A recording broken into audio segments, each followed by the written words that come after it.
இந்தியாவுக்கு சென்றுள்ள ஜனாதிபதி அனுரகுமார திசாநாயக்க உயர்மட்ட அரசியல் தலைவர்களை சந்தித்து கலந்துரையாடல். தலங்கம பகுதியில் சட்டத்தரணி மற்றும் மனைவி சுட்டுக் கொல்லப்பட்ட விடயம் சார்ந்து கைது செய்யப்பட்ட சகோதரர்கள் வழங்கிய வாக்குமூலம். வெளிநாட்டில் சிக்கிய குற்றவாளிகள். முன்னாள் நாடாளுமன்ற உறுப்பினர்களின் ஓய்வூதியம் ரத்து செய்யப்பட்டது. முன்னாள் நாடாளுமன்ற உறுப்பினர்களுக்கு பேரிடியை கொடுத்த அனுர. கொழும்பு ஜிந்துப்புட்டி சம்பவம், மன்னார் இளைஞன் படுகொலை, 2 போலீஸ் அதிகாரிகள் அதிரடி கைது. முடிந்தால் பெசில் ராஜபக்சவை நீதிமன்றத்தில் கொண்டு வந்து நிறுத்துங்கள், இல்லையெனில் இந்த அரசாங்கத்தை விமர்சிப்பதை நிறுத்திக் கொள்ளுங்கள். நாமலுக்கு கடும் எச்சரிக்கை விடுத்த அரச தரப்பு. மிக பயங்கரமான போதைப் பொருளுடன் சிக்கிய தொலைக்காட்சி நடிகர் மற்றும் 3 பேர், விசாரணைகள் தீவிரம். இந்தியாவுக்கு சென்றுள்ள ஜனாதிபதி அனுரகுமார திசாநாயக்க அந்த நாட்டின் உயர்மட்ட அரசியல் தலைவர்களை சந்தித்து கலந்துரையாட உள்ளதாக தகவல் வெளியாகியுள்ளது. இந்திய பிரதமர் நரேந்திர மோடியின் விசேட அழைப்புக்கு இணங்க டெல்லியில் நடைபெறும் AI மாநாட்டில் பங்கேற்பதற்காக ஜனாதிபதி நேற்று இலங்கையிலிருந்து புறப்பட்டுள்ளார். அத்துடன் இந்த மாநாட்டுக்கு வருகை தந்துள்ள ஏனைய நாட்டு தலைவர்களுடனும் முக்கிய கலந்துரையாடல்களில் ஜனாதிபதி ஈடுபட உள்ளதாக ஜனாதிபதி ஊடகப் பிரிவு அறிவித்துள்ளது. செயற்கை நுண்ணறிவை மனித குலத்தின் நன்மைக்காக பொறுப்புணர்வுடன் பயன்படுத்துவதை நோக்கமாக கொண்ட AI மாநாடு புதுடெல்லியில் நடைபெறும் நிலையில் இந்த மாநாட்டில் ஜனாதிபதி நாளை உரையாற்ற உள்ளார். குறித்த மாநாட்டில் கலந்து கொள்வதற்காக இலங்கையில் இருந்து புறப்பட்ட ஜனாதிபதி அனுரகுமார திசாநாயக்க நேற்று மாலை புதுடெல்லி இந்திரா காந்தி சர்வதேச வானூர்தி நிலையத்தை சென்றடைந்தார். இந்திய மத்திய இணை அமைச்சர் ஸ்ரீ ராஜ் பூஷன் சௌதரி உள்ளிட்ட குழுவினரால் ஜனாதிபதிக்கு வரவேற்பளிக்கப்பட்டமை குறிப்பிடத்தக்கது. தலங்கம அக்குரே கொடவில் வழக்கறிஞர் மற்றும் அவரது மனைவி மீது துப்பாக்கி சூடு நடத்தியவர்களுக்கு உதவிய குற்றச்சாட்டில் கைது செய்யப்பட்ட ஒரே குடும்பத்தை சேர்ந்த 2 சகோதரர்கள் போலீசாரிடம் பல தகவல்களை வெளியிட்டுள்ளனர். நவகமுவ பகுதியினை சேர்ந்த ஒரே குடும்பத்தை சேர்ந்த 2 சகோதரர்கள் நேற்று போலீசாரால் கைது செய்யப்பட்டனர். இதனை அடுத்து அவர்களிடம் முன்னெடுக்கப்பட்ட விசாரணையில் பல முக்கிய தகவல்களை வெளியிட்டுள்ளனர். மேற்கு தெற்கு குற்றப்பிரிவை சேர்ந்த அதிகாரிகள் குழு நேற்று மதியம் கொட்டாவ பகுதியில் மோட்டார் வாகனத்தில் பயணித்த 2 இளைஞர்களை கைது செய்தனர்.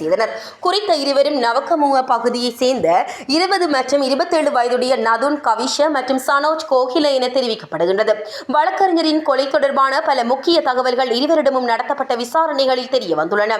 வெளிநாட்டில் உள்ள குற்றவாளிகளான தரிந்து மதுசங்கா அல்லது டுட்டு மற்றும் மோதர நிபுணா ஆகியோரின் ஐஸ் கடத்தல் நடவடிக்கையை 2 சகோதரர்களும் நடத்தி வருகின்றமை தெரிய வந்துள்ளது.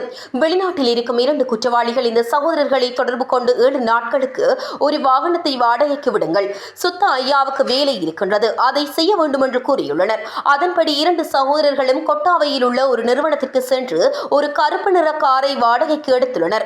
இதன் பின்னர் மற்றொரு நபர் சகோதரர்களை தொடர்பு கொண்டு கொட்டிகாவத்தையில் உள்ள ஒரு குறிப்பிட்ட இடத்திற்கு சென்று அங்கு முச்சக்கர வண்டியில் டெலிவரி செய்யப்படும் துப்பாக்கிகள் அடங்கிய பொதியை பெறுமாறு கூறியுள்ளார்.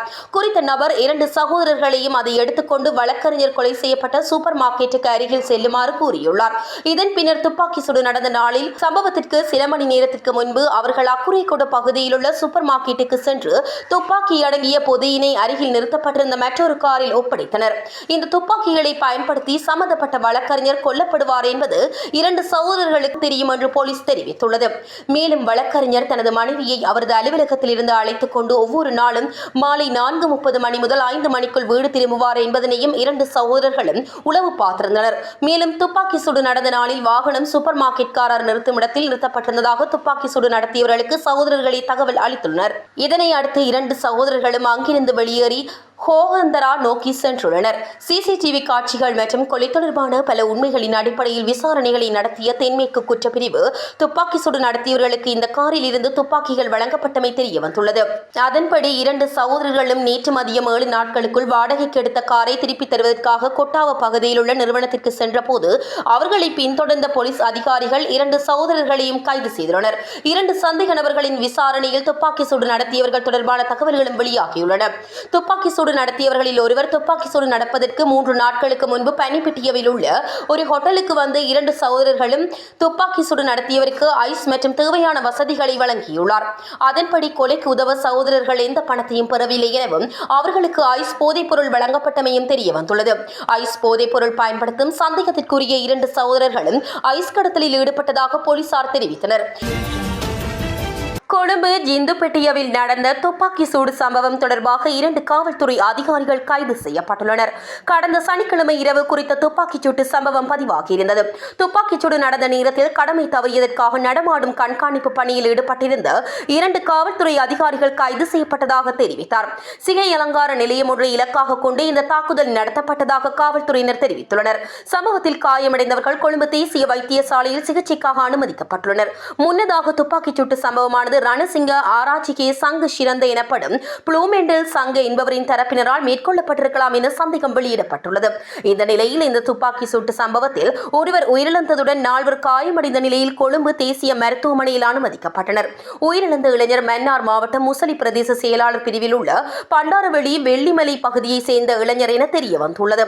குறித்த இளைஞர் கொழும்பில் தொழில் செய்து வருவதாகவும் சம்பவ தினம் சிகை அலங்கரிப்புக்கு சென்ற நிலையில் குறித்த சம்பவம் இடம்பெற்றுள்ளதாக தெரிய வருகின்றது. அடையாளம் தெரியாத துப்பாக்கிதாரி ஒருவர் சிகை அலங்கார நிலையம் ஒன்றுக்குள் நுழைந்து அங்கிருந்த பலர் மீது துப்பாக்கி சூடு நடத்தியதாக காவல்துறையினர் தெரிவித்தனர்.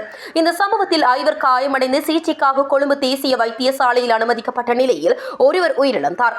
சம்பவத்தில் 20 வயதுடைய மன்னார் முசலி பிரதேச செயலாளர் பிரிவில் உள்ள பண்டாரவெளி வெள்ளிமலை பகுதியை சேர்ந்த இளைஞர் உயிரிழந்துள்ளமை விசாரணைகளில் தெரிய வந்துள்ளது. நாடாளுமன்ற உறுப்பினர்களின் ஓய்வூதியத்தை ஒழிப்பதற்கான சட்டமூலத்தின் 2ஆம் வாசிப்பு பெரும்பான்மை வாக்குகளால் நிறைவேற்றப்பட்டுள்ளது.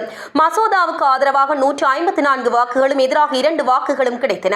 அதன்படி நாடாளுமன்ற உறுப்பினர்களின் ஓய்வூதியத்தை ஒழிப்பதற்கான சட்டமூலத்தின் 2வது வாசிப்பு நேற்று நாடாளுமன்றத்தில் 152 பெரும்பான்மை வாக்குகளால் நிறைவேற்றப்பட்டது. இந்த விடயம் தொடர்பில் இன்றைய நாடாளுமன்ற அமர்வில் கருத்து வெளியிட்ட நீதியமைச்சர் ஹர்ஷன நாணயக்கார, இலங்கையில் இன்றைய தினம் முதல் நாடாளுமன்ற உறுப்பினர்களுக்கு வழங்கப்பட்டு வந்த ஓய்வூதியம் ரத்து செய்யப்படவுள்ளது. இதன்படி முன்னாள் நாடாளுமன்ற உறுப்பினர்களுக்கு வழங்கப்பட்டு வந்த ஓய்வூதிய கொடுப்பனவு இனி வழங்கப்படாது என அறிவிக்கப்பட்டுள்ளது. இதேவேளை இதுவரையில் ஓய்வூதியம் பெற்றுக்கொண்ட தொகைகள் மீள அறவீடு செய்யப்படும் என சிலர் வதந்திகளை கிளப்பி வருகின்றனர். எனினும் இதுவரையில் செலுத்தப்பட்ட தொகைகள் எதுவும் மீள அறவீடு செய்யப்படாது. இந்த சட்டம் மூலம் நிறைவேற்றப்பட்டுள்ள நிலையில் முன்னாள் நாடாளுமன்ற உறுப்பினர்களைப் போலவே தற்பொழுது நாடாளுமன்றத்தில் அங்கம் வகிக்கும் உறுப்பினர்களுக்கும் ஓய்வூதியம் கிடையாது. கடந்த 2025ஆம் ஆண்டு ஜனவரி மாதம் ஓய்வு பெற்றுக்கொண்ட நாடாளுமன்ற உறுப்பினர்களுக்கு 3,44 லட்சம் ரூபாய் ஓய்வூதிய கொடுப்பனவே வழங்கப்பட்டுள்ளது. நாடு எதிர்நோக்கியுள்ள பொருளாதார நெருக்கடி நிலைமைகளுக்கு மத்தியில் இவ்வாறு ஓய்வூதியம் பெற்றுக்கொள்வது நியாயமில்லை என்பதே தமது நிலைப்பாடு என அமைச்சர் ஹர்ஷன நாணயக்கார நாடாளுமன்றில் தெரிவித்துள்ளார். மக்கள் விடுதலை முன்னணியின் பொதுச் செயலாளர் கெல்வின் சில்வாவின் இந்திய விஜயம் கட்சி சார்ந்ததாகும் எனவும் அது குறித்து அரசாங்கத்தால் எவ்வித அறிக்கையும் வெளியிடப்பட மாட்டாது என பதில் அமைச்சரவை பேச்சாளர் அமைச்சர் விஜித் ஹெரத் தெரிவித்துள்ளார். கொழும்பில் உள்ள அரசாங்க தகவல் திணைக்களத்தில் நேற்று இடம்பெற்ற வாராந்த அமைச்சரவை தீர்மானங்களை அறிவிக்கும் ஊடகவியலாளர் மாநாட்டிலேயே அவர் இதனை குறிப்பிட்டார். இதுகுறித்து அவர் மேலும் தெரிவிக்கையில், அரசியல் கட்சிகளுக்கு வெவ்வேறு நாடுகளிலிருந்து அழைப்பு விடுக்கப்படுவது சாதாரணமானதாகும். ஆளுங்கட்சியானாலும் எதிர்க்கட்சியானாலும் எந்த நாட்டிலிருந்து அழைப்பு விடுக்கப்பட்டாலும் அந்த அழைப்பினை ஏற்று அவர்கள் அந்நாடுகளுக்கு விஜயம் செய்வார்கள். அவர்களுக்கான ஏற்பாடுகளை அந்தந்த நாடுகள் வழங்கும். மக்கள் விடுதலை முன்னணியின் பொதுச் செயலாளர் இந்திய வெளிவிவகார அமைச்சின் அழைப்பிற்கமையவே அந்நாட்டு விஜயம் செய்திருந்தார். அது கட்சிசார் விஜயமாகும். அந்த அடிப்படையிலேயே கொழும்பில் உள்ள இந்திய உயர்ஸ்தானிகர் ஆலயம் குறித்த விஜயம் தொடர்பான ஊடக அறிக்கையையும் வெளியிட்டிருந்தது. எனவே அரசாங்கம் இது குறித்த அறிக்கையை வெளியிடாது என தெரிவித்தார். நாட்டில் முன்னெடுக்கப்படும் சட்டங்கள் தொடர்பில் ராஜபக்சர்கள் கேள்வி எழுப்பாமல் முதலில் பசில் ராஜபக்சவை நீதிமன்றில் முன்னிலையாக நடவடிக்கை எடுங்கள் என தேசிய மக்கள் சக்தியின் நாடாளுமன்ற உறுப்பினர் எரங்க குணசேகர சுட்டிக்காட்டினார். நாடாளுமன்றில் இன்று கருத்து தெரிவிக்கும் போதே இதனை அவர் கூறியுள்ளார். இது தொடர்பில் மேலும் கருத்து வெளியிட்ட அவர், எமது அரசாங்கம் சரியான நடைமுறையில் நீதியை நிலைநாட்டுகின்றது. அதனை எதிரணியினர் விமர்சிக்கின்றனர். குறிப்பாக அறகலைய போராட்டம் தொடர்பில் விசேடமாக குறிப்பிட்டாக வேண்டும். குறித்த போராட்டம் இடம்பெற்று தற்போது 4 ஆண்டுகள் ஆகின்றன. அறக்கலையவையில் எமது அரசாங்க தரப்பினர் இருந்ததாக எதிர்க்கட்சிகள் குற்றம் சுமத்துகின்றனர். உண்மையில் அது மக்களுடைய போராட்டம். 14 ஆண்டுகளாக இந்த நாட்டை வங்குரோத்தடைய செய்த கூட்டத்தை மக்கள் விரட்டியடிக்க முன்வந்தனர். நாங்கள் குறித்த ஆர்ப்பாட்டத்தில் கலந்து கொண்டோமே தவிர வன்முறையை தூண்டவில்லை. இது தொடர்பில் நாடு பூராகவும் 3000க்கும் அதிக வழக்குகள் தாக்கல் செய்யப்பட்டுள்ளன. இது கொடிய ஆட்சியாளருக்கு எதிரான ஆர்ப்பாட்டம். ராஜபக்சர்களே தனது தரப்பினரை ஒன்றிணைத்து குறித்த ஆர்ப்பாட்டத்தில் குழப்பத்தை விளைவிக்க முயற்சித்தனர். இவ்வாறு பிரச்சனைகளை தூண்டியவர்களே கூறுகின்றனர், எமது தரப்பு ஆட்சிக்கு வந்தால் நீதியான விசாரணையை முன்னெடுப்போம் என்று. ராஜபக்சருக்கு நீதியை நிலைநாட்ட முடியும் என்றால் முதலில் அவர்களது சித்தப்பாவை அழைத்து வந்து நீதியை நிலைநாட்டுங்கள். இவ்வாறு தேவையற்ற விடயங்களை எதிர்த்தரப்பினர் வெளிப்படுத்துகின்றனர் என்றார். பிளையந்தலை பகுதியில் உள்ள ஒரு விடுதி அறையில் பிரபல தொலைக்காட்சி நடிகர் உட்பட 3 பேர் கொகைன் போதைப் பொருளுடன் கைது செய்யப்பட்டுள்ளனர். மத்தேகுடு காவல்துறையினர் இந்த சந்தேக நபர்களை கைது செய்துள்ளதாக தெரிவிக்கப்படுகிறது. கைது செய்யப்பட்ட நடிகர் அனுராதபுரம் பகுதியைச் சேர்ந்த பதஞ்சியை சேர்ந்தவர். மற்ற சந்தேக நபர்கள் அனுராதபுரம் மற்றும் பிளையந்தலை பகுதிகளை சேர்ந்தவர்கள் என்று காவல்துறையினர் தெரிவித்தனர். சந்தேக நபர்கள் 26 மற்றும் 28 வயதுடையவர்கள் என தெரிவிக்கப்பட்டுள்ளது. கொழும்பில் இருந்து அனுராதபுரத்திற்கு போதைப் பொருள் கொண்டு செல்லும் நபர் குறித்து மத்தேகுடு காவல் நிலைய பொறுப்பதிகாரிக்கு கிடைத்த தகவலின் அடிப்படையில் மத்தியகுடு காவல் நிலைய பொறுப்பதிகாரி பிளையந்தலை பகுதியில் உள்ள ஒரு விடுதி அறையை ஆய்வு செய்தார்.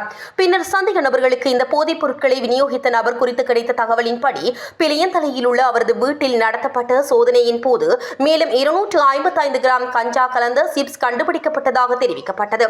பின்னர் சந்தேக நபர்களிடம் விசாரித்த போது கடைசியாக கைது செய்யப்பட்ட சந்தேக நபரே இந்த போதைப் பொருட்களை வழங்கியதாகவும் இந்த போதைப் பொருட்கள் கொழும்பில் இருந்து அனுராதபுரத்திற்கு கூறிய சேவை மூலம் கொண்டு செல்லப்பட்டதாகவும் தெரியவந்தது. கைது செய்யப்பட்ட 3 சந்தேக நபர்களும் கெஸ்பேவ நீதிமன்றத்தில் முற்படுத்தப்பட்டனர். தற்போதைய அரசாங்கம் ரணில் விக்ரமசிங்கவின் திட்டத்தை 2024இல் அவர் விட்டு சென்ற இடத்திலிருந்து எந்த மாற்றமும் இல்லாமல் தொடர்கிறது என்று முன்னணி சோசலிச கட்சியின் பொதுச் செயலாளர் குமார் குணரத்னம் குறிப்பிட்டுள்ளார். 76 ஆண்டு கால உயரடுக்கு ஆட்சியை முடிவுக்கு கொண்டு வந்து பொதுமக்களின் அரசாங்கத்தை நிறுவ மக்கள் உழைத்த போதிலும் அந்த நம்பிக்கைகள் இப்போது சிதைந்து விட்டதாக அவர் சுட்டிக்காட்டுகின்றார். மேலும் முன்னாள் ஆட்சியாளர்கள் எந்த மாற்றங்களும் இல்லாமல் தமது திட்டத்தை தொடரும் தேசிய மக்கள் சக்தி அரசாங்கத்தை கேலி செய்கிறார். அதன்படி அனைத்து கட்சிகளும் முதலாளித்துவ அமைப்புடன் இணையும் போது முன்னணி சோசலிச கட்சி மேல் நோக்கி செல்ல தயாராக உள்ளது என்றும் அதை மக்களுடன் இணைந்து வழிநடத்தக்கூடிய ஒரு கட்சியை அது உருவாக்கி வருவதாகவும் குமார் குணரத்னம் வலியுறுத்துகின்றார். முன்னணி சோசலிச கட்சியின் 4வது தேசிய மாநாட்டில் கலந்து கொண்டு அவர் இவ்வாறு கூறினார்.